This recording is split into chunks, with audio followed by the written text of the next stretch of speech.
Hello बच्चों। तो अब हम स्टार्ट कर रहे हैं हमारा इलेक्ट्रिक चार्ज और इलेक्ट्रिक फील्ड का सेकंड लेक्चर। और इस लेक्चर में हम तीन टॉपिक देखेंगे। फर्स्ट टॉपिक है हमारा कूलम्ब्स लॉ, सेकंड टॉपिक है हमारा रिलेटिव परमिटिविटी और थर्ड टॉपिक होगा Coulomb's law in vector form. तो आपको एक इंफॉर्मेशन देनी थी। इस लेक्चर जो हम स्टार्ट ये लेक्चर है हमारा, इस लेक्चर से रिलेटेड जो आपको हैंड रिटन नोट्स है वो वीडियो के डिस्क्रिप्शन में पीडीएफ का एक लिंक आएगा, उस लिंक में आपको मिल जाएंगे। जैसे आप डिस्क्रिप्शन में जाओगे, पीडीएफ के लिंक को क्लिक करोगे तो आपके सामने एक नोट्स का पीडीएफ ओपन हो जाएगा। उस नोट्स के पीडीएफ को डाउनलोड कीजिए या खुद अपने हाथ से बनाइए और फिर वीडियो को स्टार्ट कीजिए। इससे आपके पास बहुत हेल्प होगी आपकी। ठीक है, तो आइए करते हैं वीडियो को स्टार्ट। सबसे पहले हम बच्चों ये देख रहे हैं कि हमारा जो कूलम्ब्स लॉ है उसका स्टेटमेंट क्या है। उसका स्टेटमेंट से हम डायग्राम की हेल्प से उसके स्टेटमेंट को समझेंगे। ओके, तो देखिए कूलम्ब्स लॉ का स्टेटमेंट है टू फोर्स ऑफ इंटरेक्शन। तो इंटरेक्शन टू टाइप का हो सकता है, अट्रैक्शन भी हो सकता है और रिपल्सन भी हो सकता है between two stationary point charge. तो कूलम्ब्स के लॉ में टू स्टेशनरी पॉइंट चार्ज होने चाहिए। ठीक है, in vacuum is directly proportional to the product of the charge and the inversely proportional to the square of the distance between them। तो ये जो स्टेटमेंट है, इस स्टेटमेंट को हम डायग्राम की हेल्प से समझते हैं। तो चलिए आइए देखते हैं। सबसे पहले हम डायग्राम बनाते हैं टू स्टेशनरी पॉइंट चार्ज का। तो ये फर्स्ट स्टेशनरी पॉइंट चार्ज है जिस पर चार्ज की वैल्यू है Q1। ये दूसरा स्टेशनरी पॉइंट चार्ज है जिस पर चार्ज की वैल्यू है Q2। और इनके बीच की जो बच्चों डिस्टेंस है वो हमें सेंटर से लेनी है। तो इनके जो बीच की सेंटर की डिस्टेंस वो कितनी है, R है। ओके, ये बात हुई। अब दो चार्ज है, दोनों पॉजिटिव हो सकते हैं, दोनों नेगेटिव हो सकते हैं। एक पॉजिटिव दूसरा नेगेटिव हो सकता है, उससे इस लॉ पर कोई इफेक्ट नहीं आएगा। जो हमारा रिजल्ट आएगा उस रिजल्ट को हम क्या लेंगे, मैग्नीट्यूड लेंगे। मैग्नीट्यूड लेंगे तो ऑलवेज जो भी वैल्यू आएगी वो क्या आएगी, पॉजिटिव आएगी। चलो देखते हैं। अगर मान लो कि इन दोनों के बीच में जो फोर्स लग रहा है वो आपका फोर्स ऑफ इंटरेक्शन है, वो क्या होगा कूलम्ब्स के लॉ के स्टेटमेंट से, वो होगा दोनों चार्ज के प्रोडक्ट के डायरेक्टली प्रोपोर्शनल। ये इसका एक तरीके से पहला स्टेटमेंट है। ठीक है, F is directly proportional Q1 into Q2। और दूसरा जो स्टेटमेंट है वो क्या बोल रहा है, जो इनके बीच की डिस्टेंस है उसके क्या होगा, स्क्वायर के क्या होगा, इनवर्सली प्रोपोर्शनल होगा। ये आपका कूलम्ब्स का लॉ है। यानी स्टेटमेंट इन दो इक्वेशन को शो कर रहा है। ये जो स्टेटमेंट है इन दो इक्वेशन को शो कर रहा है। अब दोनों इक्वेशन को अगर हम कंबाइन करें तो उस कंडीशन में हमारे पास एक फॉर्मूला आता है F is equal to F is directly proportional to Q1 Q2 upon R की स्क्वायर। ये आ गई इक्वेशन नंबर थर्ड। ठीक है, ये इक्वेशन आ गई बच्चों थर्ड। अब इस इक्वेशन, ये प्रोपोर्शनल है अभी। ठीक है, ये वैल्यू इसके प्रोपोर्शनल है, ये वैल्यू इसके प्रोपोर्शनल है। तो अगर प्रोपोर्शनलिटी साइन अगर हम क्या करेंगे बच्चों, रिमूव करेंगे, तो उस कंडीशन में हमारे पास एक कांस्टेंट आएगा की, और एक हमारे पास क्या बन जाएगी, इक्वेशन बन जाएगी। और ये फॉर्मूला आ चुका। जब आपके पास में जो अगर क्वेश्चन आए कूलम्ब्स का लॉ, तो आपको यहाँ तक ही लिखना है। ठीक है, ये हमारे पास क्या आ गया, फॉर्मूला आ गया एफ इज इक्वल टू के Q1 Q2 upon R square. अब एक क्वेश्चन है कि ये प्रोपोर्शनल जो कांस्टेंट आता है वो आता क्यों है, ठीक है, किस वजह से आता है, तो इसको थोड़ा समझते हैं। जैसे मान लो 4 क्या है, डायरेक्टली प्रोपोर्शनल है 8 के।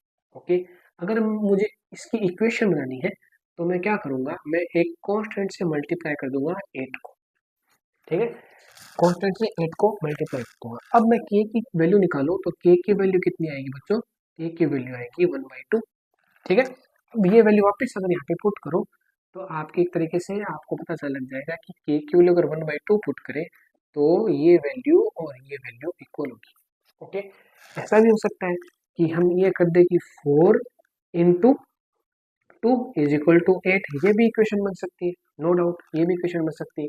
लेकिन उस कॉन्स्टेंट को हम थोड़ा सा अलग बोल देंगे। आप अगर आपका नाम जो भी है उसका कैपिटल लेटर आप लिख सकते हो। तो कॉन्स्टेंट जरूरी नहीं कि उसका फिक्स किए और कुछ भी नाम हम यूज कर सकते हैं। ठीक है, तो इस टाइप से कॉन्स्टेंट बनाते हैं बच्चों। प्रोपोर्शनल साइन को रिमूव करके इक्वेशन बनानी होती है, तो उस कंडीशन में कॉन्स्टेंट आता है, वो इक्वेशन को पूरा कर देता है। तो यहाँ पे हमारी इक्वेशन पूरी हो गई। ठीक है, अब जो बच्चों हमारे पास जो के है, के क्या है, के क्या है, के है हमारा प्रोपोर्शनलिटी कांस्टेंट। ठीक है, अब इसकी हम बात करेंगे। जो के है हमारा, के है हमारा प्रोपोर्शनैलिटी कांस्टेंट है। ओके, ये हमारा है प्रोपोर्शनैलिटी कांस्टेंट। अब के का फॉर्मूला क्या होता है, के की वैल्यू क्या होती है, के की वैल्यू 1/4πε0। ठीक है, अभी हम एप्सिलॉन नॉट की बात करेंगे, और अगर इसकी बात करें तो इसकी वैल्यू होती है 9 × 10⁹ newton meter square minus coulomb square. ठीक है, ये वैल्यू आती है। अब ये वैल्यू कैसे आई, तो देखो इस फॉर्मूले की हेल्प से वैल्यू निकालते हैं। देखिए, अगर मैं f को r² से मल्टीप्लाई कर दूं, ठीक है, और इन दोनों को डिवाइड में भेज दूं, तो Q1 Q2 = क्या आ गया, के आ गया, के का फॉर्मूला आ गया, के का फॉर्मूला आ गया। तो इससे हम इसकी यूनिट बना सकते हैं। f की जगह क्या वैल्यू पुट कर सकते हैं यूनिट की, f की यूनिट होती है न्यूटन, और यहाँ पे हो जाएगा मीटर स्क्वायर अपॉन में कूलम्ब, चार्ज की यूनिट कूलम्ब × कूलम्ब। तो अगर आप इसको सोल्व करोगे तो आपके पास ये यूनिट आएगी न्यूटन मीटर स्क्वायर कूलम्ब की पावर -2। ठीक है, तो ये वैल्यू हमने लिख दी। के क्यों ली है, वैक्यूम में है। ठीक है, यानी जो एप्सिलॉन नॉट है, इस एप्सिलॉन नॉट को आप क्या बोल सकते हो, इस एप्सिलॉन नॉट को बोलते हैं जो आपका वैक्यूम में या आप बोल सकते हैं फ्री स्पेस में, ये है परमिटिविटी।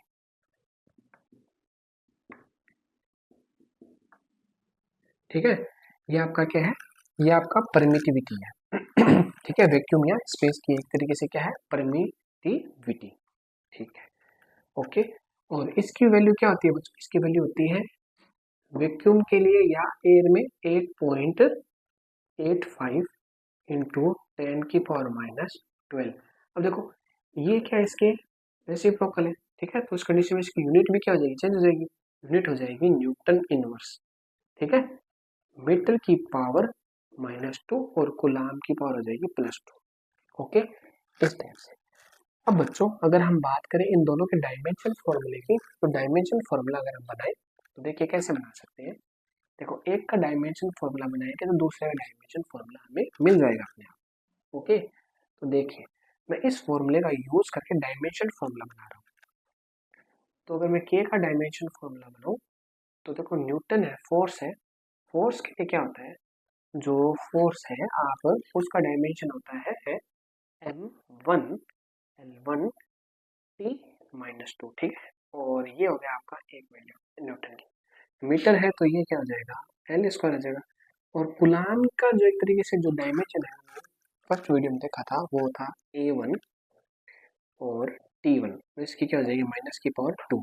अब इसको जो सॉल्व करोगे बच्चों, तब वैल्यू आएगी m1 L2 और L1 L3 T, देखो T की पावर -2, T की पावर -2, T की पावर -2, T की पावर -4 और A की पावर -2।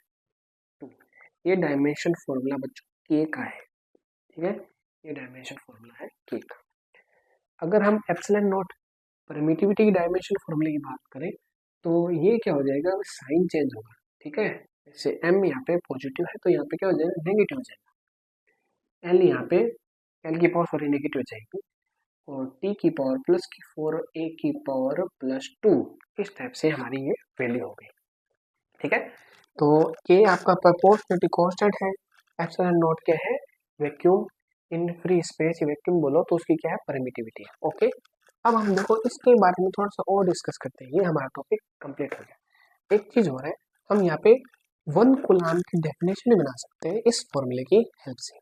तो बाकी चीज को हम इरेज कर रहे हैं, अब आगे बढ़ते हैं। देखो, अगर हम 1 कूलम्ब की डेफिनेशन बनाए बच्चों, तो उस कंडीशन में हम देखो, अब आपके पास फॉर्मूला आ चुका है, तो फॉर्मूले की हेल्प से आप खुद अपनी डेफिनेशन बना सकते हो। ठीक है, स्टैंडर्ड डेफिनेशन अगर आपको बना के दी हुई है, अगर वो भूल जाओगे तो आपके पास फॉर्मूला है, तो फॉर्मूले से आप अपनी डेफिनेशन वापस बना सकते हो। जैसे मान लो कि हम क्या बोले कि इफ, ठीक है, Q1 एंड Q2 की वैल्यू 1 कूलम्ब है। ठीक है, 1 कूलम्ब है, एंड अगर हम ये बोले कि इन दोनों जो पॉइंट चार्ज है वो वैक्यूम में है और उनके बीच की डिस्टेंस कितनी है, 1 मीटर है, तो उस कंडीशन में उन पर जो फोर्स लगे वो कितना होगा, 9 × 10⁹ 1 coulomb, sorry 1 coulomb × 1 coulomb upon 1 meter की स्क्वायर। तो एक्चुअल में जो वैल्यू आ रही है कितनी आ रही है 9 इंटू 10⁹ न्यूटन। आप ऐसे बोल सकते हो कि दो पॉइंट चार्ज, दो स्टेशनरी पॉइंट चार्ज जो वैक्यूम में है और उनके बीच की डिस्टेंस कितनी है 1 मीटर है। तो अगर दोनों चार्ज एक दूसरे पे जो फोर्स अप्लाई कर रहे हैं वो फोर्स है 9 इंटू 10⁹ न्यूटन है, तो इसका मतलब दोनों जो पॉइंट चार्ज है उन पर जो चार्ज की वैल्यू वो कितनी होगी 1 कूलम होगी। ठीक है, इस टाइप से ऐसे बोल सकते हो। अगर 1 कूलम कंसीडर करें, 1 मीटर उनके बीच की डिस्टेंस है वैक्यूम के अंदर, तो जो एक दूसरे जो फर्स्ट चार्ज सेकंड चार्ज जो फोर्स अप्लाई करेगा, जो फोर्स लगा रहे हैं वो क्या होगा 9 इंटू 10⁹ न्यूटन होगा। तो ये हमारी 1 कूलम की डेफिनेशन हो गई। अब हम चलते बच्चों, नेक्स्ट टॉपिक हमारा है रिलेटिव परमिटिविटी। ठीक है, हमारा नेक्स्ट टॉपिक है रिलेटिव परमिटिविटी। ठीक है, तो रिलेटिव परमिटिविटी को हम किससे शो करते हैं? रिलेटिव परमिटिविटी को हम शो करते हैं, रिप्रेजेंट करते हैं एप्सिलॉन आर से। ठीक है, ये होता है एप्सिलॉन आर। और एक हमारा होता है एप्सिलॉन नोट। एप्सिलॉन नोट के बारे में तो हमने बच्चों डिस्कस कर लिया, 8.85 into 10⁻⁻12 newton inverse metre coulomb square. ठीक है, ये आपकी वैल्यू आ गई एप्सिलॉन नोट की। ये है एयर की या फ्री जो स्पेस वैक्यूम है उसमें परमिटिविटी, और ये होता है एप्सिलॉन आर। ये होता है रिलेटिव परमिटिविटी। एक होता है एब्सोल्यूट परमिटिविटी जिसको डिनोट करते हैं एप्सिलॉन या एप्सिलॉन एम से। ठीक है, अब इन दोनों का रेशियो क्या होगा? रिलेटिव परमिटिविटी होगा। यानी एक्चुअल में जो अगर आप रिलेटिव परमिटिविटी की बात करो तो किसी कोई मीडियम है उसकी एब्सोल्यूट परमिटिविटी और वैक्यूम की परमिटिविटी का जो रेशियो है वही होता है रिलेटिव परमिटिविटी। अब इस फॉर्मूले को हम क्या करेंगे? डिराइव करेंगे। ओके, इस फॉर्मूले क्या करेंगे? डिराइव करेंगे। तो आइए करते हैं डिराइव। तो इस फॉर्मूले डिराइव करने के लिए एक फॉर्मूले, अगर आप रिलेटिव परमिटिविटी की डेफिनेशन जानते हो तो ये आपकी वैल्यू आ जाएगी। डेफिनेशन रिलेटिव परमिटिविटी ये है कि कोई दो पॉइंट स्टेशनरी पॉइंट चार्ज अगर वैक्यूम में है तो उसमें वैक्यूम में चार्ज है तो उनके बीच में जो फोर्स लग रहा है वो है एफ नोट, उसको हम एफ नोट से डिनोट करें। ठीक है, और अगर उन्हें कोई मीडियम के अंदर ले जाओगे तो उस मीडियम में फोर्स की वैल्यू क्या होगी? चेंज होगी। फोर्स की वैल्यू चेंज होगी और उसको किससे डिनोट करें? आप एफ एम से डिनोट करें। ठीक है, तो अगर वैक्यूम में उन दोनों के बीच जो फोर्स लग रहा है तो उस फोर्स का फॉर्मूला क्या बनेगा? 1/4πε0 Q1 Q2 upon R square. यानी दो पॉइंट चार्ज है, उनको वैक्यूम के अंदर जो उनके बीच में जो फोर्स लग रहा है उसका फॉर्मूला ये। ठीक है, और उन दो पॉइंट चार्ज को कोई मीडियम के अंदर लेके जा रहे हो, मीडियम के अंदर लेके जा रहे हो तो ऑब्वियसली ये जो फोर्स लग रहा था, जो पहले फोर्स था, फोर्स चेंज होगा। तो उस फोर्स, जो फोर्स चेंज होगा वो फोर्स कितना चेंज होगा? कम होगा तो कितना कम होगा? उस कम होने की वैल्यू को कौन बताता है? ये बताता है रिलेटिव परमिटिविटी। यानी एक्चुअल में बच्चे क्वेश्चन पूछते हैं कि परमिटिविटी है क्या? परमिटिविटी ये है कि वैक्यूम के कंपैरिजन में किसी अदर मीडियम में जो फोर्स लग रहा है वो कितना कम हो जाएगा, उसको बताने की जो फिजिकल क्वांटिटी है, जो वैल्यू है, वो क्या एक तरीके से परमिटिविटी है। ठीक है, अब इसको हम प्रूव भी करेंगे। देखिए, तो अगर दूसरे मीडियम के अंदर जो फोर्स लग रहा है उसकी बात करें तो 4πε आ जाएगा, या आप सीधा एप्सिलॉन भी बोल सकते हो। ठीक है, और चार्ज की वैल्यू आपने चार्ज सेम ले रखे हैं तो Q1 Q2 आ जाएगा, और डिस्टेंस आपने चेंज नहीं की तो ये वैल्यू आ जाएगी। तो ये कैंसिल हो गया इससे, ये कैंसिल हो गया इससे, अब ये रेसिप्रोकल हो जाएगा। तो आपके पास रिलेटिव परमिटिविटी के दो फॉर्मूले आ गए। एक तो आ गया F nought upon F M, दूसरा आ गया epsilon upon epsilon nought. Epsilon या आप इसको बोल सकते हो एप्सिलॉन एम, ये होती है एब्सोल्यूट परमिटिविटी, ये वैक्यूम की परमिटिविटी, और ये इन दोनों का रेशियो है, इसलिए इसको क्या बोलते हैं? Relative permittivity. अब बच्चों ये फॉर्मूला हमारा इंपॉर्टेंट है। इस फॉर्मूले से हम दो फॉर्मूले बनाएंगे। एक फॉर्मूला क्या बन रहा है? एक फॉर्मूला ये बन रहा है epsilon is equal to epsilon nought into epsilon R, यानी इसको इधर मल्टीप्लाई करोगे तो ये फॉर्मूला बन गया। दूसरा फॉर्मूला बन रहा है F M is equal to F nought upon epsilon R, ये बन गया आपका दूसरा फॉर्मूला। ठीक है, अब देखो चेक करते हैं कि अदर मीडियम में फोर्स की वैल्यू कितनी चेंज होती है। ठीक है, तो मैं आपको बताऊं एट 20 डिग्री सेल्सियस टेम्परेचर पर अगर मैं ग्लास की बात करूं तो जो ग्लास है, ग्लास की जो आपकी परमिटिविटी है, देखो परमिटिविटी बच्चों एक दूसरा नाम भी है डाइलेक्ट्रिक कांस्टेंट। ठीक है, इसका दूसरा नाम क्या है? Dielectric constant. Dielectric constant. ठीक है, डाइलेक्ट्रिक कांस्टेंट भी इसका नाम है। ठीक है, अब तो एप्सिलॉन आर की जो वैल्यू है वो होती है 5 से 10 के बीच में। ठीक है, 5 से 10 के बीच में होती है। तो किसके लिए? ग्लास के लिए।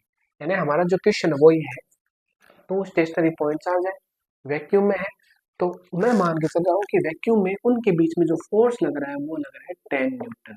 ओके, अब उन्हीं दो पॉइंट चार्ज को अगर ग्लास के अंदर लेके जाएंगे, तो ग्लास के अंदर लेके जाएंगे तो उस कंडीशन में फोर्स तो चेंज होगा, और वो फोर्स कितना चेंज होगा वो ये बताएगा। ठीक है, रिलेटिव परमिटिविटी। तो इस कंडीशन में F M is equal to F nought की वैल्यू 10 है और इसकी वैल्यू मान कंसिडर कर लो, मान लो 5 है।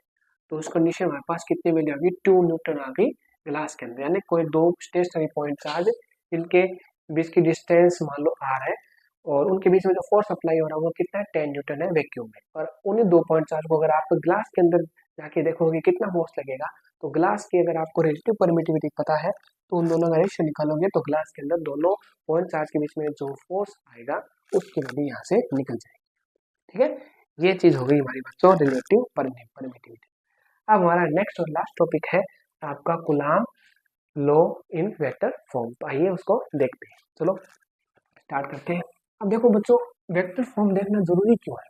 वेक्टर फॉर्म देखना जरूरी इसलिए है क्योंकि हमारा जो फोर्स है वो एक वेक्टर क्वांटिटी है। भाई अगर वेक्टर क्वांटिटी है तो उसको वेक्टर फॉर्म में देखना पड़ेगा। ठीक है, इसीलिए हम जो नेक्स्ट टॉपिक है उसमें डायग्राम की हेल्प से एक वैल्यू निकालेंगे। उस वैल्यू से हम 5 से 6 पॉइंट डिस्कस करेंगे, जिसके बाद हमारा कूलाम्स का टॉपिक पूरा क्लियर हो जाएगा, क्रिस्टल क्लियर। ठीक है, तो नेक्स्ट हेडिंग आपकी है coulombs law in vector form. Coulombs law in vector form. Okay, चलो देखते हैं। अब इसकी जो थ्योरी वगैरह है बच्चों आपको नोट्स में मिल जाएगी। हम मैथमेटिक्स देखते हैं। ठीक है, फिजिक्स मैथ्स की हेल्प से बहुत इजी हो जाती है। चलो देखते हैं। अब देखो हमने एक फ्रेम ऑफ रेफरेंस ले रखा है। ओके, इस टाइप से ये इसका ओरिजिन है, एक पॉइंट है ए है, इस पॉइंट पर हमारा एक छोटा सा चार्ज है Q1, ये सेकंड पॉइंट है B, इस पर हमारा एक चार्ज है Q2 और इसका ये है पोजीशन वेक्टर। अब आपको अगर पोजीशन वेक्टर की डेफिनेशन पता है तो क्या है? तो पोजीशन वेक्टर की डेफिनेशन ये है कि कोई मान लो ऑब्जेक्ट है, उसका ओरिजिन के रिस्पेक्ट में पोजीशन जो बताने वाला जो वेक्टर है वो पोजीशन वेक्टर होता है। ठीक है, लाइन देख लेना बच्चों, थोड़ी सी भी है तो स्ट्रेट लाइन होनी चाहिए। आप ड्रॉ करोगे तो स्केल की हेल्प लेना। ओके, ये हो गया इसका सेकंड पोजीशन वेक्टर। इसको हम कंसिडर कर रहे हैं R1 है, इसको कंसिडर करें R2। ठीक है, अब सुनो कि जो ये हमारा सेकंड वाला चार्ज है ये भी पॉजिटिव है और इस फर्स्ट वाला चार्ज पॉजिटिव है, तो ये इस पर फोर्स लगाएगा। ठीक है, इसकी डायरेक्शन क्या होगी? इस टाइप से होगी। उसकी डायरेक्शन क्या होगी? इस टाइप से। ठीक है, उसकी डायरेक्शन होगी इस डायरेक्शन में, और वो वैल्यू क्या होगी? फर्स्ट पर फोर्स लग रहा है और कौन लगा रहा है सेकंड। तो इसको वैसे शो करेंगे तो फर्स्ट पर जो सेकंड फोर्स लगा रहा है वो ये है। ठीक है, और दूसरा अगर दूसरे की बात करें तो ये फर्स्ट वाला सेकंड में जो फोर्स लगाएगा उसकी डायरेक्शन क्या होगी? इस टाइप से होगी। इस टाइप से डायरेक्शन होगी तो आपको थोड़ा सा यहाँ पे लेना पड़ेगा। ठीक है, इस टाइप से पॉइंट चार्ज। ओके, और इसको क्या नाम दोगे? नाम दोगे सेकंड पर फोर्स लगा रहा है फर्स्ट पर। ये बात हो गई हमारी। फर्स्ट पर अगर सेकंड फर्स्ट चार्ज पर सेकंड चार्ज फोर्स लगा रहा है उसको, उसकी डायरेक्शन होगी ये, और कैसे शो करोगे? F12 vector. और सेकंड वाले पे अगर फर्स्ट वाला फोर्स लगा रहा है उसकी डायरेक्शन क्या होगी? ये होगी, और कैसे शो करोगे? F21 vector. अब दोनों के बीच की डिस्टेंस तो इक्वल ही है, तो ये R ले लो, चाहे A से B पर जाओ चाहे B से A पर चले जाओ, दोनों बीच की डिस्टेंस क्या है? इक्वल है, R ले लो। अब अगर हम थोड़ा सा वेक्टर फॉर्म में थोड़ा सा लिखना चाहें तो इसको ऐसे लिख सकते हैं कि ए से बी की अलोंग जो डायरेक्शन आएगी वो क्या आएगी, R12 वेक्टर, उसकी डायरेक्शन है ये। और बी से ए की डायरेक्शन आएगी, वो वेक्टर फॉर्म कैसे लिख सकते हो उसको, उसको लिख सकते हो 2 1 वेक्टर, उसकी डायरेक्शन कितनी है, ये है। इस टाइप से हमारा डायग्राम बना है, ठीक है। अब देखो, अब अगर हम बात करें कि ए से बी पर जो फोर्स लग रहा है, ए 4 से बी 4 में जो फोर्स लग रहा है, बी 4 से ए 4 में जो फोर्स लग रहा है, उसका मैग्नीट्यूड क्या होगा, इक्वल होगा, ठीक है। देखो कैसे, कि अगर हम फोर्स की बात करें, F12 वेक्टर का मैग्नीट्यूड, कूलम्ब्स के लॉ की हेल्प ले रहे हैं, और F21 वेक्टर का मैग्नीट्यूड इज इक्वल टू क्या होगा बच्चों, के Q1 Q2 upon R square, ठीक है, क्योंकि जीस की डिस्टेंस इक्वल है। तो अगर आपने मैग्नीट्यूड ले लिया और डायरेक्शन नहीं है, मैग्नीट्यूड में डायरेक्शन होती नहीं है, तो इस कंडीशन में ये जो इस पर फोर्स लगा रहा है, ये फोर्स लगा रहा है, दोनों की वैल्यू क्या है, इक्वल है। अब ये आ गया हमारा इक्वेशन फर्स्ट। अब देखो, अगर हम वेक्टर फॉर्म में लिखना चाहें तो आप क्या बोलोगे, अगर मान लो सेकेंड चार्ज पर फर्स्ट चार्ज फोर्स लगा रहा है, तो F21 vector is equal to 1 upon 4 pi epsilon nought, ये वैक्यूम की कंडीशन है, ठीक है। Q1 Q2 upon R square, ठीक है। अब देखो यहाँ पे तो वेक्टर लगा दिया हमने, ये टर्म इसको वेक्टर से शो करना पड़ेगा, ठीक है। तो इसको वेक्टर से कैसे शो करेंगे, देखो फोर्स ये है, ये फोर्स है, इसकी डायरेक्शन ये है, तो इसकी डायरेक्शन को ये वेक्टर शो कर रहा है, इसकी डायरेक्शन भी ये है, ठीक है। तो इसकी डायरेक्शन ये वेक्टर शो कर रहा है, तो मैं क्या बोलूंगा, मैं ये बोलूंगा R12 कैप, R12 कैप, ठीक है। तो ये हमारी इक्वेशन होगी सेकेंड। इसी टाइप से अगर आप बोलो कि फर्स्ट चार्ज पर सेकेंड चार्ज जो फोर्स लगा रहा है, उसकी वैल्यू आएगी 1 upon 4 pi epsilon note Q1 Q2 R square R21 cap, equation number third हो जाएगी। F12 की डायरेक्शन ये है, और इसकी डायरेक्शन कौन से वेक्टर शो कर रहा है, R21 वेक्टर शो कर रहा है, तो इसकी डायरेक्शन ये अभी, इसका हमें यूनिट वेक्टर लेना है, यूनिट वेक्टर लोगे तो ये यूनिट वेक्टर आ जाएगा। अब देखो, अगर मैं डायग्राम की हेल्प से ये वैल्यू लिखना चाहूँ, देखो R21 cap is equal to minus R12 cap, तो आप बताओ ये वैल्यू सही है। तो इतना सा चेंज करना है और हमारा रिजल्ट आ जाएगा, ठीक है। इसको बच्चों हम और लिख सकते हैं, ठीक है, इसके और फॉर्म बना सकते हैं, और स्टेप्स बना सकते हैं, लेकिन उसकी कोई जरूरत नहीं है, ठीक है। जब न्यूमेरिकल आएगा तो हम देखेंगे, उसमें हमको सॉल्व कर लेंगे, ठीक है। अभी टॉपिक थोड़ा हमें शॉर्ट में सॉल्व करना आराम से। तो आप मुझे बताओ कि यूनिट वेक्टर का मैग्नीट्यूड क्या होता है, 1 होता है, ठीक है। अब सुनो, R21 है, R21 की डायरेक्शन ये है, और R12 डायरेक्शन ये है। अगर मैं क्या करूँ, R12 को माइनस से मल्टीप्लाई कर दूँ, देखो जैसे ये वेक्टर है ना, ये है R12 वेक्टर, इसको माइनस से मल्टीप्लाई कर दूँ तो ये क्या हो जाएगा, ऐसे चेंज हो जाएगा, यानी इसकी डायरेक्शन और इसकी डायरेक्शन क्या हो जाएगी, सेम हो जाएगी। यानी अगर आप बात करो कि R21 कैप, देखो कैप यूनिट वेक्टर है, डायरेक्शन बता रहा है, ये तो आपका वेक्टर है, ये वेक्टर है, और इसका यूनिट वेक्टर डायरेक्शन बताने में हेल्प कर रहा है, ठीक है। हमने वेक्टर नहीं लिया, वेक्टर भी ले सकते हैं, लेकिन वो थोड़े से टर्म और हो जाएंगे, ठीक है, और स्टेप्स आ जाएंगे, इतना हमें नहीं करना। हमें शॉर्ट में एक फॉर्मूला निकालना है, एक रिलेशन निकालना, दोनों के बीच में जो फोर्स अप्लाई हो रहा है, फिर उसके हम इफेक्ट देखना है, मेन टारगेट हमारा समझना है, ठीक है। तो बच्चों अगर हम देखें कि R21 कैप की डायरेक्शन ये है, ठीक है, यूनिट वेक्टर डायरेक्शन ये है, और अगर आप मैं इसको माइनस से मल्टीप्लाई कर दूं तो इसका मतलब ये इसकी डायरेक्शन में क्या हो जाएगी, माइनस से 12 कैप भी इसी डायरेक्शन में जाएगा, दोनों का मैग्नीट्यूड इक्वल है, तो इस टाइप से मैं क्या लिख सकता हूँ, R12 की वैल्यू माइनस R21 लिख सकता हूँ। तो यहाँ पे मैं क्या लिख रहा हूँ, इसको आप बोल सकते हो इक्वेशन 4। तो फ्रॉम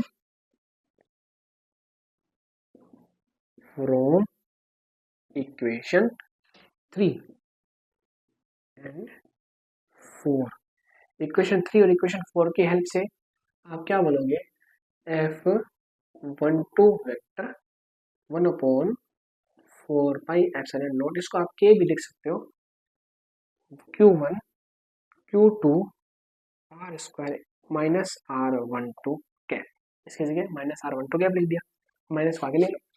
तो उस कंडीशन में F12 वेक्टर माइनस आगे आ गया तो minus 1/4 pi epsilon nought Q1 Q2 R square R12 cap. तो ये जो वैल्यू है, ये वैल्यू है इक्वेशन नंबर 2 की वैल्यू। और इक्वेशन 2 की वैल्यू किसके इक्वल है? F12 के 21 के इक्वल है। तो ये वैल्यू अगर यहाँ पे पुट करो, आपका लास्ट रिजल्ट क्या आएगा?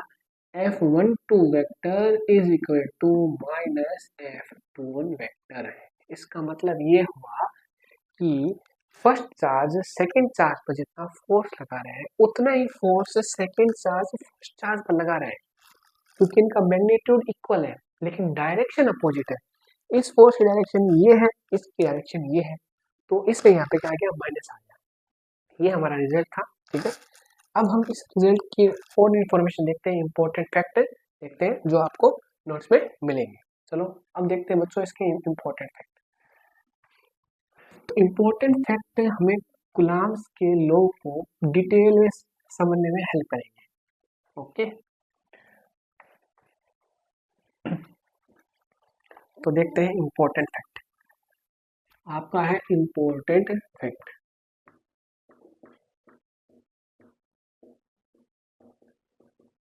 इम्पोर्टेंट फैक्ट्स, ठीक है। तो देखिए फर्स्ट फैक्ट यही हमारा कि जो हमारा वैल्यू आई थी फोर्स की, एक फर्स्ट चार्ज सेकंड चार्ज पर जितना फोर्स लगा रहा है उतना ही second charge first charge force लगाएगा, लेकिन दोनों की डायरेक्शन अपोजिट है। तो इस टाइप से हमारे पास फॉर्मूला आ गया। अब ये फॉर्मूला तो बच्चों आपका याद करो 11th क्लास में आपका न्यूटन्स का जो थर्ड लॉ था उसमें आया था। कैसे कि मान लो एक ऑब्जेक्ट ए है, ठीक है, लेट दूसरा ऑब्जेक्ट बी है। ए ऑब्जेक्ट पर बी ऑब्जेक्ट फोर्स लगा रहा है इस डायरेक्शन में, बी ऑब्जेक्ट पर ए ऑब्जेक्ट फोर्स लगाएगा इस डायरेक्शन में। तो दोनों जो न्यूटन्स का थर्ड लॉ क्या है कि दोनों फोर्स तो लगाएंगे इक्वल और अपोजिट डायरेक्शन में लगाएंगे, तो ये वैल्यू है। यानी जो कुलाम्स का लॉ है वो न्यूटन्स के थर्ड लॉ के क्या है? सिमिलर है। ठीक है, न्यूटन के थर्ड लॉ जैसा ही है। ठीक है, एक तो इम्पोर्टेंट ये बात होगी कि ये क्या है? न्यूटन्स के थर्ड लॉ के जैसा ही है, यानी इक्वल एंड अपोजिट फोर्स लगेंगे। अब सुनो, दूसरा है ये सेंट्रल फोर्स है। ठीक है, ये क्या है? ये है सेंट्रल फोर्स। सेंट्रल फोर्स का मतलब क्या होता है? सेंट्रल फोर्स का मतलब ये होता है बच्चों कि जैसे मान लो ये एक पॉइंट चार्ज है, दूसरा पॉइंट चार्ज है, ये इसका सेंटर, ये इसका सेंटर, ये इसकी क्या है? Line joining. ठीक है, ये लाइन ज्वाइनिंग लाइन है, ये ज्वाइनिंग लाइन है। ठीक है, अब हम क्या कर रहे हैं कि जो फोर्स लग रहा है, ये मान लो ये फर्स्ट चार्ज Q1 है, ये सेकेंड चार्ज Q2 है। जो आपका एक टाइप से जो सेकेंड चार्ज है वो फर्स्ट चार्ज पर अगर फोर्स लगा रहा है तो उसकी डायरेक्शन ये होगी F12, और ये इस पर लगाएंगे तो उसकी डायरेक्शन क्या होगी? ये होगी F21। और अगर माइनस के तो भाई ऐसे फोर्स लगाएंगे, ये माइनस ये प्लस है तो ऐसे फोर्स लगेगा इस टाइप से। यानी जो फोर्स लग रहा है इनके सेंटर को मिलाने वाली जो लाइन है उसके अलोंग ही लग रहा है। ठीक है, तो इस टाइप से इस टाइप के फोर्स को हम क्या बोलते हैं? सेंट्रल फोर्स बोलते हैं। ठीक है, सेंट्रल फोर्स बोलते हैं। ऐसा नहीं है कि ये इस पर ऐसा फोर्स लगेगा इस टाइप से, ये फोर्स नहीं लगेगा, ये क्या है? राइट है। इस टाइप से हमारा दूसरा पॉइंट भी हो गया। चलो आगे 2-3 पॉइंट और देखते हैं। आगे का जो पॉइंट है हमारा वो ये है कि जो न्यूटन्स का लॉ है, न्यूटन्स सॉरी कुलाम्स लॉ है, Coulomb's law stationary plus point charge, Coulomb's law stationary और पॉइंट चार्ज में लगता है। ठीक है, अगर आपके जो चार्ज है वो स्टेशनरी है और पॉइंट चार्ज है तब उस पर कुलाम्स लॉ लगेगा। अगर आपका चार्ज मोशन करने लग गया बच्चों, तो अगर मोशन करने लग गया तो उस कंडीशन में वो इलेक्ट्रिक फील्ड जनरेट करेगा, साथ साथ मैग्नेटिक फील्ड भी जनरेट करेगा। या हम ऐसे बोल सकते हैं उस पर इलेक्ट्रिक फील्ड का भी इफेक्ट होगा। जहाँ मान लो चार्ज कहीं से पास कर रहा है वहाँ पे इलेक्ट्रिक फील्ड है तो इलेक्ट्रिक फील्ड से भी इफेक्टेड होगा, और मैग्नेटिक फील्ड है मैग्नेटिक फील्ड से भी इलेक्टेड हो गया ना। मोशन जो चार्ज मोशन कर रहा है तो उस कंडीशन में उस पर दो टाइप के फोर्स अप्लाई हो सकते हैं, इलेक्ट्रिक फोर्स और मैग्नेटिक फोर्स, दोनों उसको इफेक्टेड करेंगे। ठीक है, इफेक्ट करेंगे। लेकिन हमारा जो कुलाम्स का लॉ है, कुलाम्स लॉ में तो हमने क्या देखा? खाली हमें क्या देखना है? हमें इलेक्ट्रिक फोर्स ही देखना है। तो वहाँ पे उस चार्ज पर मोशन की कंडीशन में जो चार्ज पर मैग्नेटिक फोर्स लग रहा है उसकी वैल्यू हम निकाल ही नहीं सकते कूलाम्ब के लॉ से। तो इसलिए रेस्ट और स्टेशनरी, या आप बोल सकते हो स्टेशनरी और पॉइंट चार्ज पर ही कूलाम्ब्स लॉ एप्लीकेबल है। ठीक है। सेकंड कंडीशन है कि जो कूलाम्ब्स का लॉ है 10 की पावर माइनस 15 मीटर की रेंज या इससे कम रेंज पर एप्लीकेबल नहीं है। जैसे ही आपके सामने वर्ड आ रहा है 10 की पावर माइनस 15 मीटर, तो इसका मतलब क्या है? इसका मतलब ये है कि हम कहाँ पे आ गए, हम न्यूक्लियस के अंदर आ गए, क्योंकि न्यूक्लियस की रेंज तो इतनी होती है, न्यूक्लियस की रेंज भी तो इतनी होती है 10 की पावर माइनस 15 मीटर। ठीक है। अब बताओ न्यूक्लियस के अंदर कूलाम्ब्स का लॉ एप्लीकेबल क्यों नहीं है? क्यों? क्योंकि न्यूक्लियस के अंदर कौन सा फोर्स लग रहा है? स्ट्रॉन्ग न्यूक्लियर फोर्स लग रहा है। न्यूक्लियस के अंदर कौन सा फोर्स लग रहा है? Strong nuclear force. जैसे मान लो यहाँ पे एक प्रोटॉन है, यहाँ पे एक प्रोटॉन है, न्यूक्लियस के अंदर है, दोनों एक दूसरे क्या कर रहे हैं? रिपेल कर रहे हैं, यानी कूलाम्ब्स लॉ तो यहाँ पे लगेगा, लगना चाहिए, ये दोनों बाहर चले जाने चाहिए। ठीक है, यानी ये अपने तरीके न्यूक्लियस को छोड़ के फ्री हो जाने चाहिए, लेकिन हो नहीं रहे। क्यों नहीं हो रहे? क्योंकि यहाँ पे एक स्ट्रॉन्ग न्यूक्लियर फोर्स लग रहा है, वो है आपका स्ट्रॉन्ग न्यूक्लियर फोर्स। वो स्ट्रॉन्ग न्यूक्लियर फोर्स इसको क्या कर रहा है? बाउंड करके रखा है। ठीक है, इसको भागने नहीं दे रहा। तो यहाँ पे कूलाम्ब्स लॉ तो है, लेकिन स्ट्रॉन्ग न्यूक्लियर फोर्स उससे ज्यादा स्ट्रॉन्ग है, तो ये बाउंडेड है। ठीक है, यहाँ पे भी हम कूलाम्ब्स लॉ एप्लीकेबल नहीं है, अप्लाई नहीं कर सकते। ठीक है, जिस टाइप से अगर इसका एग्जांपल ले, जैसे मान लो कि आपका क्लास का जो मॉनिटर है उसको टीचर ने कह दिया कि भाई जो बच्चे बोल रहे हैं उनका बोर्ड पर आप नाम लिख लें। ठीक है, अब बच्चे हैं बदमाश। ठीक है, जैसे इस टीचर गए तो बच्चे करने लगे शोर, शोर करने लगे और लड़ने लगे। तो इस टाइप से मानिए कि वो एक तरीके से बच्चे क्या है, वो है चार्ज, पॉजिटिव चार्ज मान लो, सही सभी बच्चे पॉजिटिव चार्ज करेंगे तो उसे क्या कर रिपल कर रहे हैं। ठीक है, बदमाशी कर रहे हैं, तो बच्चा नाम लिख रहा है लेकिन उससे डर नहीं रहे। लेकिन जब प्रिंसिपल सर आ गए क्लास में, प्रिंसिपल सर आए तो प्रिंसिपल ने बोला कि बोले कि अब बताओ कि कौन बच्चा बदमाशी कर रहा था। तो अब कोई नहीं बोल रहा। जो बच्चे कुछ समय टाइम पहले लड़ रहे थे, ठीक है, वो बच्चे चुपचाप शांति से बैठे थे रेस्ट कंडीशन में। इसका मतलब अब कौन सा फोर्स लग रहा है? अब लग रहा है स्ट्रॉन्ग न्यूक्लियर फोर्स। मॉनिटर कौन सा फोर्स लगा रहा था? कूलाम्ब्स फोर्स लगा रहा था। ठीक है, यहाँ बहुत से इलेक्ट्रोस्टैटिक्स फोर्स लगा रहा था, अब लग रहा है स्ट्रॉन्ग न्यूक्लियर फोर्स, तो बच्चे नहीं लड़ेंगे। तो इसी टाइप से न्यूक्लियस के अंदर स्ट्रॉन्ग न्यूक्लियर फोर्स लग रहा है, तो वहाँ पे कूलाम्ब्स लॉ एप्लीकेबल नहीं है। ठीक है, कूलाम्ब्स फोर्स एप्लीकेबल नहीं है। थर्ड पॉइंट बच्चों ये है कि ये जो आपका आपका जो ये कूलाम्ब्स लॉ है, ये क्या है? टू बॉडी इंटरेक्शन है। ठीक है, टू बॉडी इंटरेक्शन है।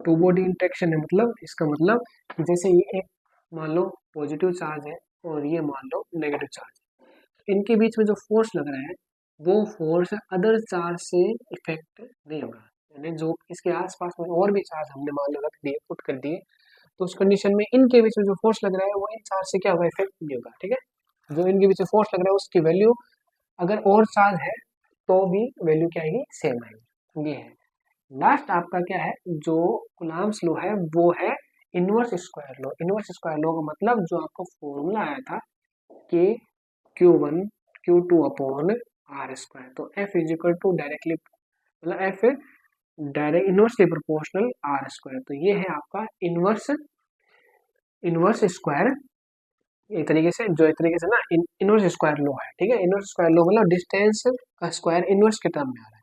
तो इसी टाइप से ये आपका इसका फोर्थ पॉइंट हो गया। ये चीज बच्चों आपका क्या होता है? ग्रेविटेशन फोर्स में आता है। ग्रेविटेशन फोर्स भी क्या है? F is equal to G m1 m2 upon R square. ये भी क्या है? Inverse square. ठीक है, इनवर्स स्क्वायर लॉ है। तो कूलाम्ब्स का लॉ भी इनवर्स स्क्वायर लॉ है, और ग्रेविटेशन जो फोर्स आ रहा है कूलाम्ब्स फोर्स या इलेक्ट्रोस्टैटिक फोर्स, या आपका ग्रेविटेशन फोर्स भी इनवर्स स्क्वायर फोर्स है। तो ये हमारा लेक्चर बच्चों कंप्लीट हुआ है। अब मिलेंगे अगले लेक्चर में। आपको लेक्चर कैसा लगा है कमेंट में आपको रिप्लाई देना है। ठीक है, तो तब तक के लिए जय हिंद।